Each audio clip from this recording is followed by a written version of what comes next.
Pumasok ka doon sa loob. Dito ka! Pumasok ka doon sa loob! Nay! Pasok! Nay! Wag! Ito. Nakita ko doon sa taas ng tokador natin. Akin yan! Ano to? Iiwan mo kami? Oo! Kasi wala na tayong pera dahil inubos mo lahat sa bisyo mo! Ah! Maawa ka, Bernard! Huwag naman yan! Huwag! Gaya ng maraming OFW, kayod kalabaw itong si Apple sa Singapore para maitaguyod ang kanyang pamilya. Wala siyang kamalay-malay na ang kanyang anak na iniwan ay sinasaktan pala ng asawa niyang si Bernard. At ang masahol pa dito, ang perang ipinapadala niya ay nilulustay lang pala nito. Tungkol dyan ang ating tampok na kwento dito lang sa Tadhana.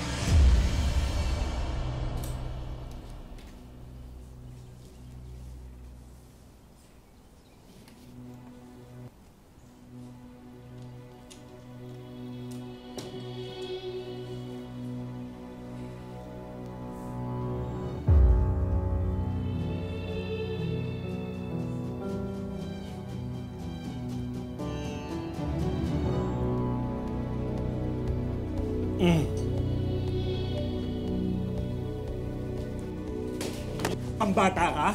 Nanakawa mo ako? Sagot!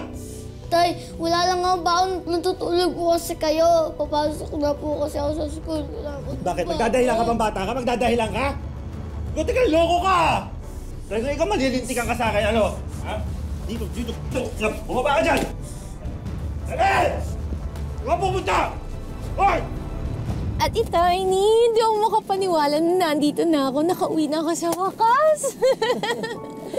Uy, pero salamat Salamat ikaw pa talagang sumundo sa akin. Kahit magkalayo ang bahay natin, nag-volunteer ka pa talaga na sunduin ako at ihatid.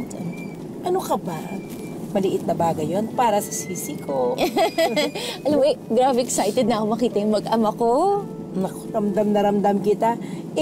Singapore pa lang tayo, wala ka ng ibang bukang bibig, kundi ang umuwi at kumita na lang dito sa Pilipinas. Oo nga Pero alam mo, nakakapagod na rin mag-alaga ng hindi mo kadugo, no? Tapos kapag nakatsyempo ka pa ng nananakit, naku, alam mo, kotang-kota na talaga yung katawan ko. Buti nga, kinaya mo. Ako naman, kasi sinunod ko yung payo mo na nasa Singapore pa tayo. Kaya tinan mo, nakapagpa-renovate na ako ng bahay at may ipon pa ako para sa pamilya. Wow! Yes! Malapit na nga tayo makaubos eh. Andiyan na naman yung lasenggo. Andiyan na naman yung lasenggo. Aga-aga. Tay, wag po, tay! Talaga inaupos mo pasensya ko, ha? Wag po, tay! I-report na lang kaya natin sa barangay. Anong plan mong pasuking negosyo? Naisip ko, car service. Kaya nagpadala na ako ng pera pambili ng kotse. At sa awa ng Diyos, last month tapos ko ng bayaran. Diba? Kaya dito na ako. Di na ako aalis. Goodbye, OFW na ang beauty ko. Tay! Ikaw, manda ka sa akin. Tay, wag po, tay! Arbe! Tay! Arbe! Tay! Yun! Bumaba ka rito! Bumaba! Ano nangyari? Itik mo lang masagasaan yung anak ko. Yung barko, babayaran mo yan. Yung anak ko, babayaran mo. Harvey? Harvey? Ano yan sa'yo? Higa na. Bernard? Apol, hindi ko sinabi na uwi ka. Di sana nasundo kita. Namin. Anak, nanay mo yan. Service na kita, anak. Ano nangyari? Ano nangyari sa'yo?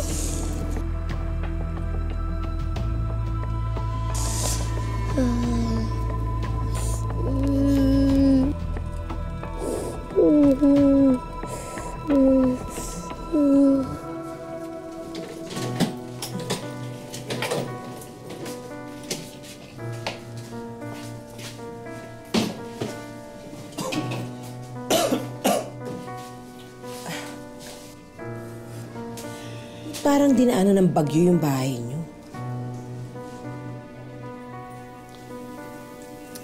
Pasensya ka na kung di ako nakakapag-dinas, ha? Medyo busy lang sa... Busy? Busy saan?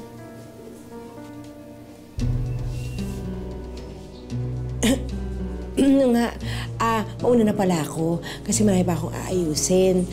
Pero, ako, Arby, ang laki-laki mo na. Ako nga pala, ang tita Tiny mo, ha? Parang ready ka na for school. Gusto mo pang sumabay na sa akin? Opo. Okay lang ba yun? Kasi Apple, total dadaanan ko rin naman yung eskwelahan nila. Ano ba naman yung isabay ko na siya? Sige, Ate Tiny, pasuyo na lang, ha? Paalam ka na.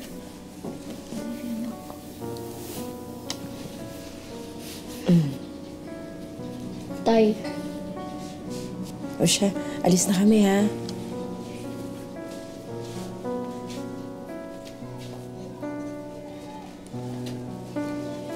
Ka na.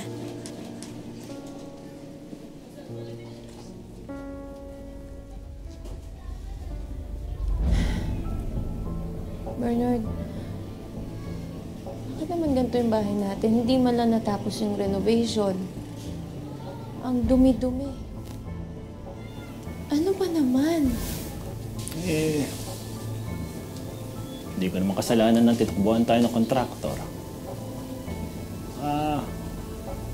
Alam mo, kasalanan mo to eh. Hindi ka naman kasi nagsabi agad na uuwi ka na pala. Di sana napaayos ko pa tong bahay. Bernard, may kasama kang bata dito. Kasama mo dito yung anak natin. Ba't hinahayaan mo pabayaan yung anak natin ng ganito? Tingnan mo naman lahat. Pwede ba wag mo akong pagsabihan ng ganyan? Akala mo madali mag-alaga ng bata? Ha? Tapos nagpapaayos ka pa ng bahay. Ang dami mo pang inuutos sa akin. Akala mo madali yun? Apple, 4 na taon. 4 na taon mong hindi ginawa sa akin yung pagiging asawa mo. At pagiging ina kay Arby. Kaya wala kang karapatan para pagsabihan ako ng ganyan. Bernard, nagtatrabaho ako sa Singapore. Ano ba sa tingin mo ginagawa ko? 4 na taon na nagbabakasyon lang? 4 na taon na iniwan mo sa akin lahat. Lahat ng problema. Sa akin lahat!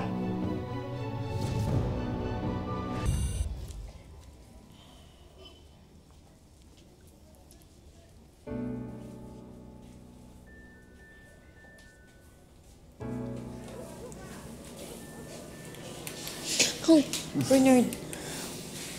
Pawis ako. Kahit namang pawis ka, may baby pa rin ang love ko. Bernard, nakikiliti ako. Pasensya ka na sa mga nasabi ko kanina, ha? Alam mo, tama ka. Dapat mas naging mabuti akong ama. Dapat mas naging mabuti akong asawa.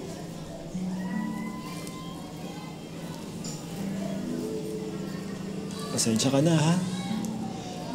Kasi simula nung na-aksidente ako sa construction site, tapos na-lay off pa ako, parang naiwan na sa akin lahat ng problema.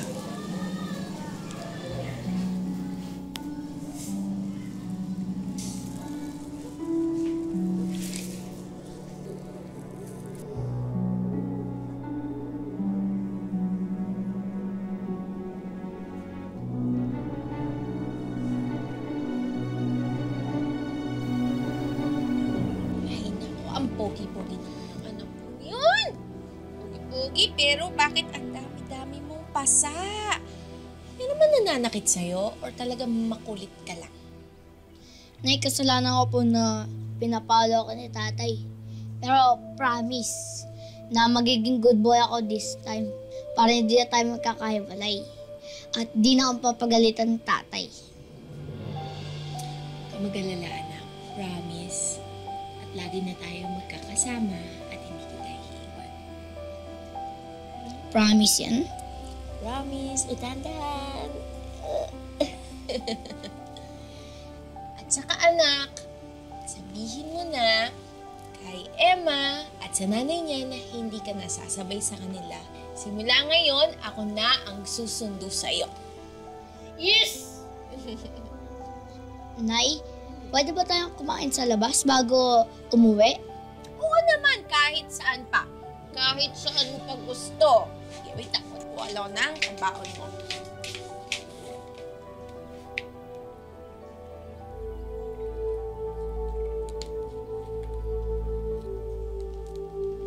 Anak, kumuha ka ba ng pera dito sa wallet ko? Di po, Nay. Sige, magbibis lang muna si nanay ha. Antayin mo ko dyan sa labas. Okay? Sige.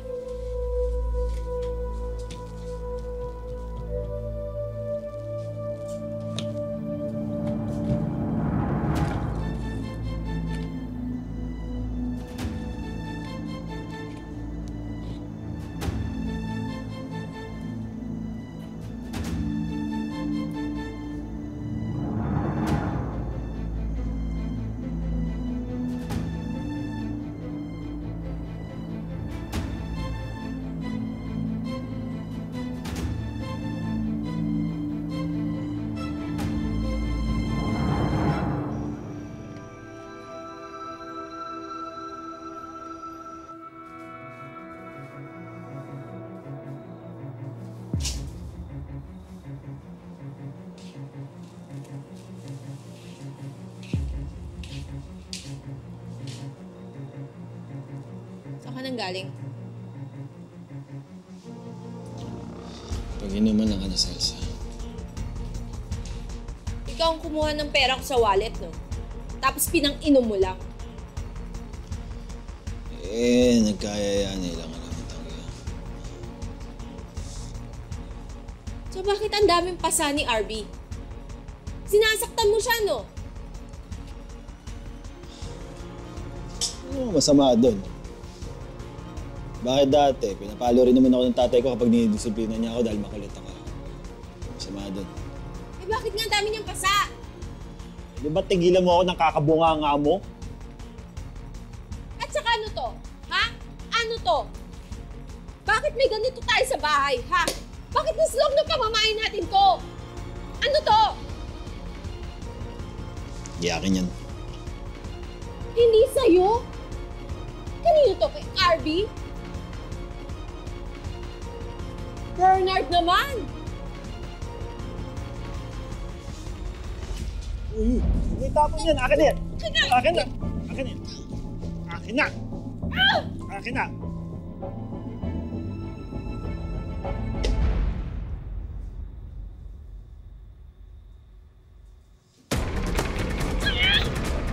Tawag mo ka! Bernard! Nasasaktan ako! Ano ba? Bernard! Bernard! Nasasaktan ako! Ano ba? Tawag mo ako! Bernard!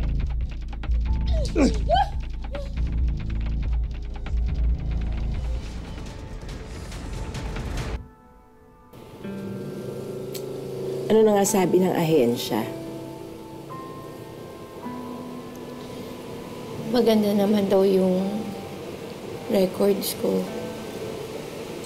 Kaya, i-schedule na raw nila yung pag-alis ko. Ang bilis, ha? 1 linggo ka palang nakakauwi.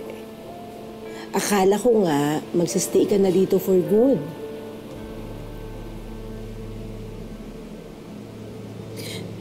Akala ko nga din eh.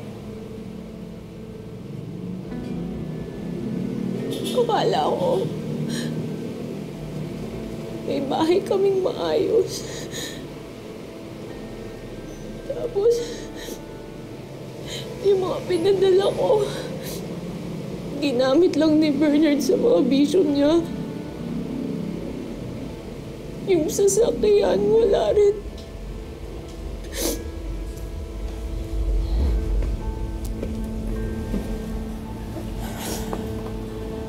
Tapos, ikaw pa ang sinaktan at ninakawan. Alam mo, hindi ko na siya nakikilala eh. Hindi ko nakilala yung asawa ko. At saka natatakot na ako. Naku, Apple, sa totoo lang, ayoko sanang manghimasok, no? Pero kung aalis ka na naman para magtrabaho, papaano na yung anak mo?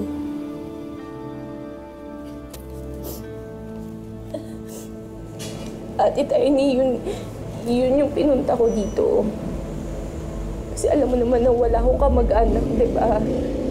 Wala naman ako ibang maaasahan, kundi ikaw lang. Kaya iniisip ko, pwede bang dito na muna si RB?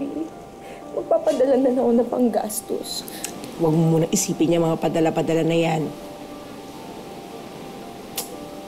Ako nang bahala. Sige. Walang problema, hindi ka magdadalawang salita. Salamat.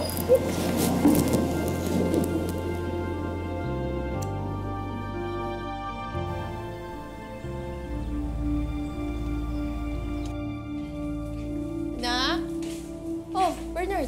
Saan ka galing? Namili lang ako. Namalengke ako. Huwag ka magsisinungaling sa akin. Taktado ka! Saan? Bernard, ano nangyari sa'yo? Ano, mag-abroad ka? Anak, pumasok ka muna. Pumasok ka sa loob. Mag-abroad ka ulit? Nagsasabi Huwag kang magsisinungaling sa akin! Ano ba pinagsasabi mo? Tay! Saan? Nasasaktan ako! Tay! Pasok ka doon sa loob. Dito ka! Bernard! Pumasok ka doon sa loob! Pasok! Ito. Nakita ko doon sa taas ng tokador natin. Akin yan! Ano to? Iiwan mo kami? Oo! Kasi wala na tayong pera dahil inubos mo lahat sa bisyo mo! Ah! Ito ba? Hindi ka makakalis.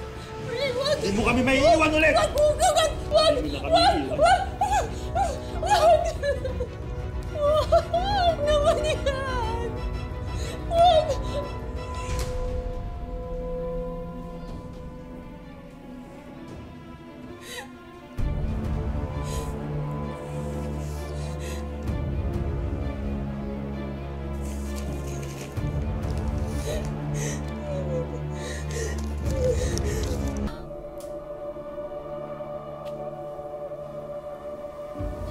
Mabuti na lang natakasan namin si Bernard.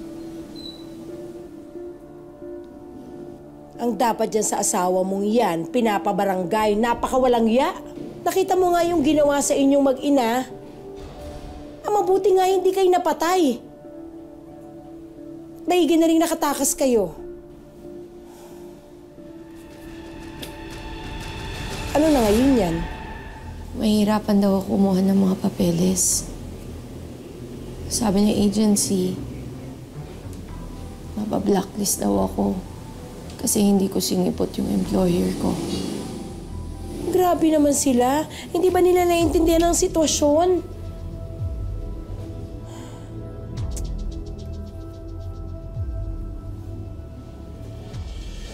Nay, Anak, nagising ka ba namin? Pasensya na, ha? Nay, okay lang yan na hindi ka na makakapag-abroad para magkasama na tayo. Alam mo, Apple, maswerte ka. Marupok ako sa mga tender moments na ganyan. O siya, agawan ko ng paraan tong trabahong to. At saka, gagawan ko kayo ng makakain, ha?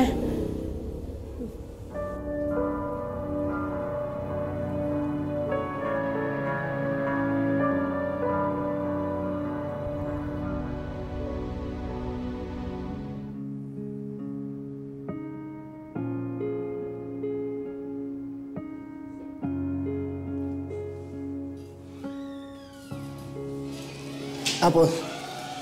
Hi. Uy! Small world, Earl! Ikaw pala yung sinasabi ni Ate Tiny na tutulong sa akin makahanap ng trabaho. Alam mo, salamat Maraming salamat. Anyway, sit down, please. Please.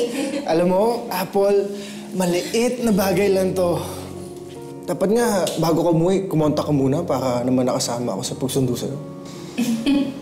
Pero alam mo, Earl, tatanawin ko itong malaking utang na loob. Alam mo, Apple, ako ang may utang na loob sa'yo.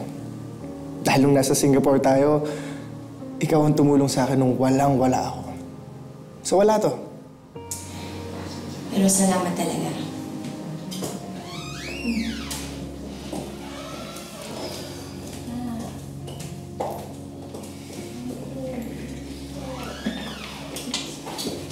Nakakakaba naman.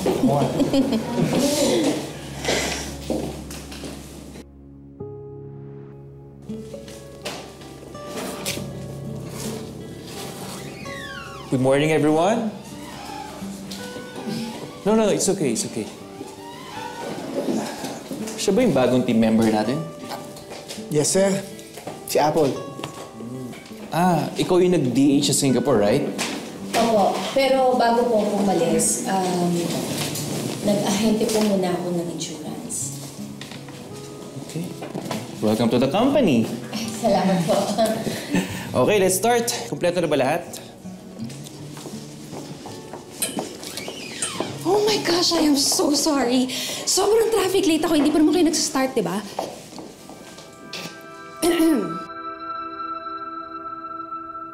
You're in my spot.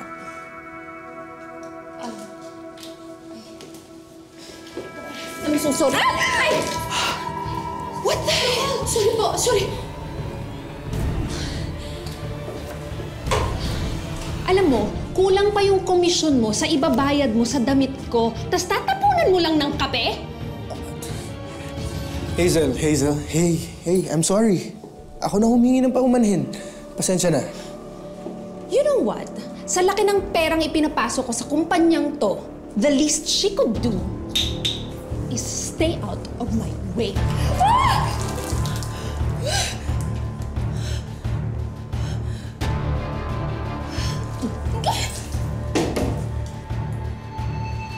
Hindi man makabalik ng Singapore, tila may bagong oportunidad naman si Apple sa pinapasukan niyang trabaho.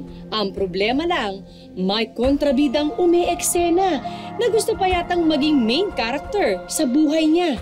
Palibhasa sa dami ng sales niya, kaya pinapabayaan na siya ni Boss Jojo. Hayaan mo.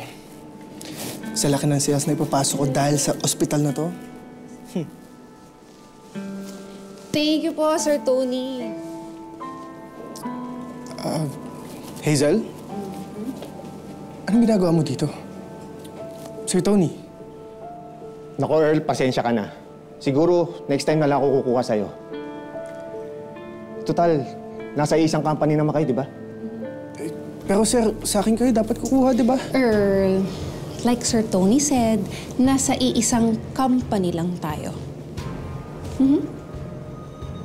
Sir Tony, let's go. Let's celebrate.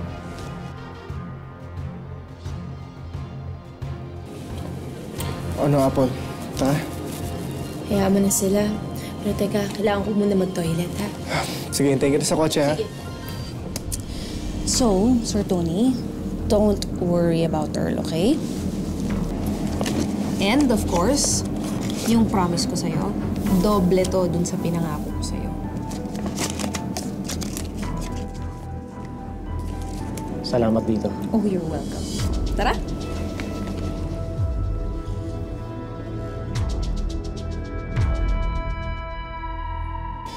Alam mo, Apple, sa trabahon to, normal lang naman magbigay ng incentive sa mga sales leads. So, technically, walang masama sa ginagawa nila. Pero kasi, sabi ni Hazel, dodoble daw. So, normal ba yung dodoble yung matatanggap mo? Ang alin? Pinag-uusapan niyo ba ako? Earl, ha? Baka naman mamaya kung ano-anong intriga ang sinasabi nitong tao mo against me. Wala namang ganon, Hazel. Earl, siguro mauna na ako. Kailangan ko pa kasing sunduin niyo yung anak ko, ha? Bukas na lang. Sige, Apple. Ingat.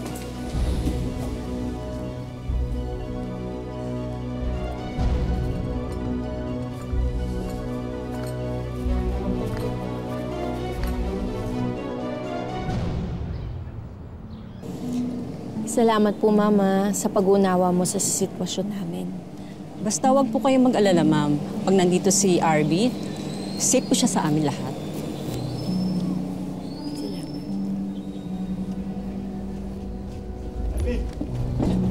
Arby! Sir, hindi po kayo naka-registered. Anak, Hindi halika pa sa pwede halika pumasok. Uwi na tayo. Ingat Hindi pwede pumasok. Susunduin ko yung anak ko eh. Ako yung ama. Ano ba? Apple! Po sir, hindi po talaga pwede. Arby! Apple, bumalik na kayo sa bahay! Arby! Apple, umuwi na kayo sa bahay, Arby! Apple! Apple, Arby, anak!